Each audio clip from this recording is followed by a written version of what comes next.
अमृत को सरस्वती कुंड में बहाने के बाद असुरों की सेना का प्रभाव खत्म हो गया।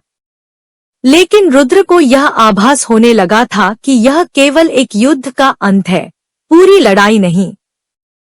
महाकाल मंदिर से शिवलिंग के पास से एक दिव्य आवाज आई, रुद्र, तुमने धर्म की रक्षा के लिए पहला कदम उठाया है।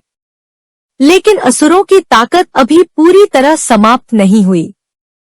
उनका नेता अश्रु इस समय अपनी ताकतों को फिर से एकत्र कर रहा है।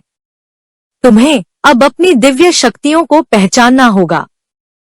दिव्य शक्तियों का प्रकट होना। रुद्र ने महाकाल की तपस्या की। तपस्या के दौरान भगवान शिव ने उन्हें कई दिव्य वरदान दिए।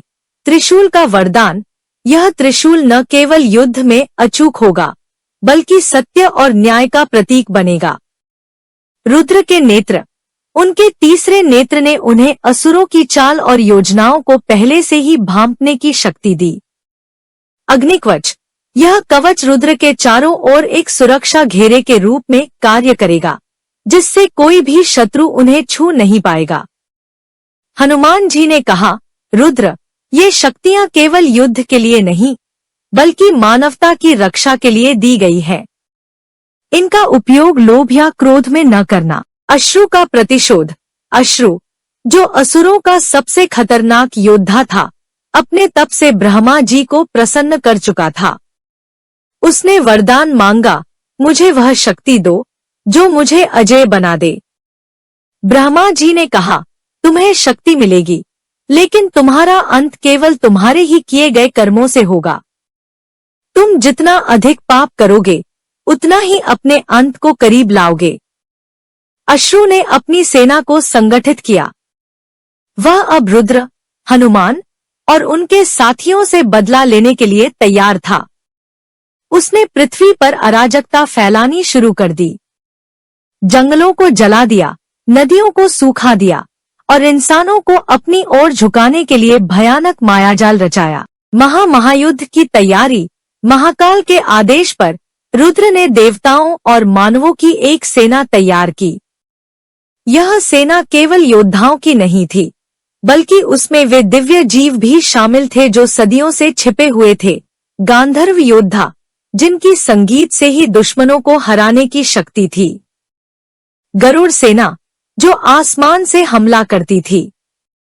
नाग योद्धा, जो असुरों के छद्म जाल को तोड़ने में सक्षम थे।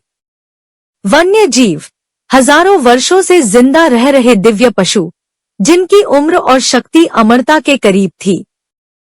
हनुमान ने कहा, यह महायुद्ध केवल असुरों और देवताओं के बीच नहीं है, यह अच्छाई और बुराई के बीच अंतिम लड़ाई है। रुद्र, तुम्हें इस युद्ध का नेतृत्व करना होगा। अश्रु की सेना और रुद्र की सेना आमने सामने थी।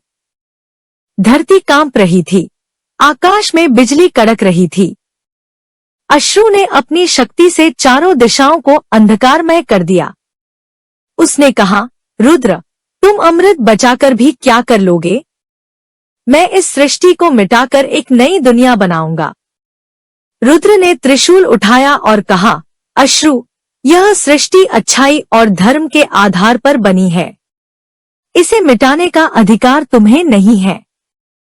तुमने जो पाप किए हैं, वही तुम्हारा अंत करेंगे। हनुमान अपनी गदा से असुरों को परास्त कर रहे थे। रुद्र अपने त्रिशूल और अग्निकवच से अश्रु की मायाजाल शक्तियों को काट रहे थे। गरुड़ सेना आकाश में असुरों के राक्षसों से लड़ रही थी। नाग योद्धा जमीन पर अंधेरे को हटाकर युद्ध का मार्ग साफ कर रहे थे। अश्रु ने अपनी अंतिम शक्ति से एक भीषण आग उत्पन्न की, जिसने चारों ओर विनाश का दृश्य पैदा कर दिया।